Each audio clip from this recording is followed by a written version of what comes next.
Hello दोस्तों, बहुत बहुत स्वागत है आपका एक बार फिर से आपके अपने इस चैनल पर which is a zero learning academy platform. काफ़ी दिनों के बाद आपसे मुलाकात करने जा रहे हैं, काफ़ी दिनों के बाद आपसे भेंट हो रही है। आज बहुत ही इम्पोर्टेंट टॉपिक, बहुत ही इम्पोर्टेंट एक इशू पे हम लोग बात करने जा रहे हैं जो रिलेटेड है फूड एंड न्यूट्रिशन से। जैसा कि हम सभी लोग जानते हैं कि हमारी ज़िंदगी, हमारे तमाम प्लान, हमारी तमाम चीज़ें फूड ही के इर्द गिर्द घूमती हैं। अगर खाना ना होता तो कुछ भी ना होता। अगर खाना ना होता तो शायद मैं बरेली से यहाँ ना आता, लखनऊ ना आता, मैं हिमाचल ना जाता, कोई कहीं भी नहीं जाता। मैं सिर्फ अपनी बात नहीं कर रहा हूँ। तो ज़िंदगी में जो है फूड बहुत ज़्यादा इम्पोर्टेंट है। फूड, जब तक फूड चलेगा तब तक फूड से जुड़ी हुई टेक्नोलॉजी चलेगी, तकनीक चलेगी और उससे जुड़े हुए लोग चलेंगे, बिज़नेस चलेगा, व्यापार चलेगा। तो आज बहुत ही इम्पोर्टेंट टॉपिक आपके साथ में साझा करने जा रहे हैं, डिस्कस करने जा रहे हैं। तो वीडियो बिल्कुल भी स्किप मत करिएगा, लास्ट तक बने रहिए आपके अपने इस चैनल पर which is a zero learning academy platform. तो एक बार फिर से स्वागत है आपका। मैं हूँ आपका दोस्त डॉक्टर इरफान खान। तो बात करते हैं फूड की। फूड हमारा अलग अलग लोग, अलग अलग प्रोफेशनल्स जो है फूड को अलग अलग तरीके से डिफ़ाइन करते हैं, अलग अलग तरीके से उसको परिभाषित करते हैं। लेकिन एक्चुअल में फूड की डेफिनेशन जो फूड टेक्नोलॉजी ने बताई है, जो टेक्नोलॉजी बताई है, वो परिभाषा क्या है? तो बेसिकली फूड टेक्नोलॉजी फूड के बारे में कहता है कि फूड एक बायोकेमिकल एंटिटी है। क्या है? Biochemical entity. Food is a biochemical entity which contains minerals, vitamins and other nutritious elements, other nutrients. जैसे इसमें कार्बोहाइड्रेट होता है, इसमें प्रोटीन होता है, इसमें फैट होता है, इसमें तरह तरह के एसेंशियल जो है आपके एंटीऑक्सीडेंट्स होते हैं, तमाम तरीके की चीज़ें होती हैं। तो बेसिकली हमारा फूड क्या है जो हम बात करने जा रहे हैं, बेसिकली जो मैं आपको कन्वे करना जा रहा हूँ मैसेज, वो ये है कि फूड है एक बायोकेमिकल एंटिटी। ठीक है ना? फूड एक बायोकेमिकल एंटिटी है, एक बायोलॉजिकल सिस्टम है। इसी सिस्टम पर पूरी की पूरी ब्रांच हमारी फूड टेक्नोलॉजी टिकी हुई है। इसीलिए बहुत सारे लोग कहते हैं, मैं भी कहता हूँ, मेरे जो गुरुजन हैं, जो मेरे उस्ताद हैं, जो मेरे टीचर्स हैं, वो भी यही कहते हैं कि अगर आप बहुत बढ़िया फूड टेक्नोलॉजिस्ट बनना चाहते हैं, अगर आप बहुत बढ़िया फूड टेक्नोलॉजी में आगे अपना करियर बनाना चाहते हैं, तो you must have a good command on the chemistry, because chemistry is the bridging subject. अगर आपकी केमिस्ट्री पर अच्छी कमांड नहीं है, सो कोई भी बहुत अच्छा फूड टेक्नोलॉजिस्ट नहीं हो सकता है। तो जो भी लोग मुझे देख रहे हैं, तो अगर आप ये चाहते हैं कि आप अपने जीवन में बहुत अच्छा करें, आप बहुत अच्छा फूड टेक्नोलॉजी में अपना करियर जो है बनाना चाहते हैं, चमकाना चाहते हैं, आप फूड टेक्नोलॉजी के जगत में आसमान में सितारे की तरह चमकना चाहते हैं, तो केमिस्ट्री पर बहुत ज़रूर ध्यान दे दीजिएगा। केमिस्ट्री बहुत इंपॉर्टेंट है। ठीक है ना? तो बेसिकली फूड हमारा क्या है? फूड हमारा बायोकेमिकल एंटिटी है, जिसके अंदर क्या क्या होता है? हमारा कार्बोहाइड्रेट होता है, प्रोटीन जैसे कि मैंने बताया, फैट होता है, ऑयल्स होते हैं, मिनरल्स होते हैं, तमाम तरीके की चीज़ होती हैं। बेसिकली आज जो ज़माना चल रहा है, जो दौर चल रहा है, आज के समय में हम न्यूट्रिशनल इंपॉर्टेंस पे बहुत ज़्यादा फोकस कर रहे हैं।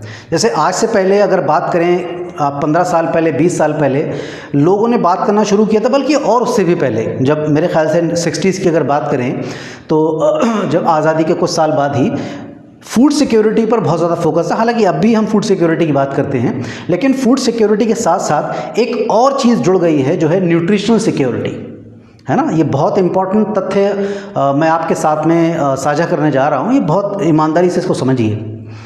फूड सिक्योरिटी और न्यूट्रिशनल सिक्योरिटी।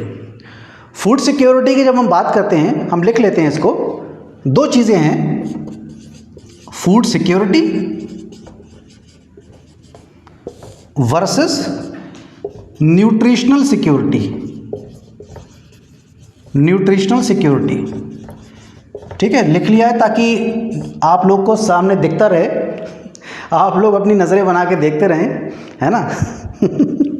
कई बारी जो है वो जो ज़ुबान से निकली हुई चीज़ है, कान से सुनी हुई चीज़ है, वो थोड़ा सा इंसान जो है उसमें लैग कर जाता है। आँखें जो है वो कभी धोखा नहीं देती हैं, इसलिए आँखें, नज़रें अपनी बनाए रहिए, तो फूड सिक्योरिटी और न्यूट्रिशन सिक्योरिटी, आज से जैसे कि मैंने बताया कि बहुत साल पहले, मेरे ख्याल से उन दशक की बात कर लें जब हमारे पंडित नेहरू प्रधानमंत्री हुआ करते थे, शास्त्री जी प्रधानमंत्री हुआ करते थे, उस समय फोकस था फूड सिक्योरिटी पर बहुत ज़्यादा। हो सकता है कि न्यूट्रिशन सिक्योरिटी पर उतना ज़्यादा इंपॉर्टेंस पता ना हो, क्योंकि नई नई तमाम चीज़ें चल रही थी। तो फूड सिक्योरिटी बेसिकली ये डिसाइड करता है कि समाज में रहने वाले हर व्यक्ति को, चाहे वो किसी भी कम्युनिटी से बिलोंग करता हो, ही और she must be equal access of food and water, है ना। सभी को इक्वल एक्सेस ऑफ फूड होना चाहिए, इक्वल एक्सेस ऑफ वाटर होना चाहिए। जबकि हम न्यूट्रिशनल सिक्योरिटी का जब हम बात करते हैं तो न्यूट्रिशनल सिक्योरिटी का मतलब है कि सभी लोगों को न्यूट्रिशनल सिक्योरिटी मतलब होना चाहिए, each and every people living in the society and belonging to the different community, सभी को इक्वल एक्सेस होना चाहिए, सभी को विटामिन सारे मिलें, सभी को मिनरल सारे मिलें, सभी को तमाम तरीके के जो ऑक्सीडेंट्स हैं, तमाम तरीके के जो न्यूट्रिएंट्स आते हैं उनकी इक्वल एक्सेस होना चाहिए। इसको हम कहते हैं न्यूट्रिशनल सिक्योरिटी। अब ये ज़रूरी क्यों है? ज़रूरी इसलिए है कि फूड सिक्योरिटी तो ये बताता है कि भाई कि तमाम जो लोग दुनिया में रह रहे हैं, समाज में रह रहे हैं, उनको प्रॉपर खाना मिलना चाहिए, कोई भूखे नहीं रहना चाहिए। हालांकि फूड सिक्योरिटी के जो इश्यूज़ हैं वो आफ्टर कोरोना मतलब पोस्ट कोविड अगर बात करें, पोस्ट पैंडेमिक सिचुएशन अगर बात करें तो बहुत ज़्यादा और ख़राब हुए हैं, बहुत ज़्यादा डीपन हुए हैं, है ना। और ख़ास तौर से जो आपके अफ्रीकन कंट्रीज़ हैं वहाँ तो बहुत ही बुरा हाल है। वहाँ तो इंसान खा लेता है, उसको अगले टाइम की पता नहीं होता है कि उसको मिलेगी या नहीं मिलेगी। तो फूड सिक्योरिटी ये वो चीज़ है। हालांकि हमारे हिंदुस्तान में जो है वो जो भारत की सरकारें हैं उन्होंने एक सिस्टम लॉन्च किया था which is a PDS system. ये पब्लिक डिस्ट्रीब्यूशन सिस्टम कहलाता है, पब्लिक डिस्ट्रीब्यूशन सिस्टम। ये आप सभी लोग इस चीज़ को जानते होंगे, जो कोटेदार सिस्टम होता है जिसमें राशन कार्ड बनता था, है ना, राशन कार्ड बनता था और जो BPL वाले लोग थे उनका राशन कार्ड जो है वो रेड कलर का हुआ करता था। तो लाइकवाइज अलग अलग कलर से उसको डिनोट किया जाता था। तो कुल मिला के जो भारत की सरकार है उन्होंने पब्लिक डिस्ट्रीब्यूशन सिस्टम स्टार्ट किया जिसमें वो कम दामों पर जो है अनाज मुहैया कराते थे, प्रोवाइड कराते थे। न्यूट्रिशनल सिक्योरिटी कुछ समय से स्टार्ट हुआ है क्योंकि हमें पता लग गया है कि भाई न्यूट्रिशनल सिक्योरिटी बहुत ज़्यादा इंपॉर्टेंट है। क्योंकि अभी अभी जब कोरोना में लोग मरे थे तो ये पता लगा था रिसर्च में कि उन लोगों की मौत बहुत ज़्यादा हुई है जिनके अंदर विटामिन D बहुत कम था।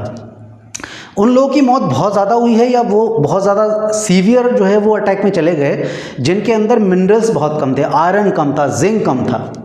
तो इसीलिए nutritional security is very very important, है ना, बहुत ज़्यादा इंपॉर्टेंट है।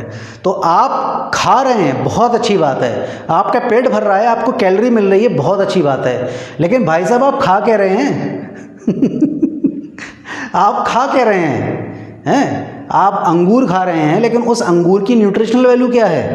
ये दिस इज़ वेरी इंपॉर्टेंट। ठीक है, आप खाना खा रहे हैं लेकिन उस खाने के अंदर प्रॉपर विटामिन हैं, मिनरल हैं, तब आपका खाना जो है वो कहीं ना कहीं जो है that will fulfil the nutritional security.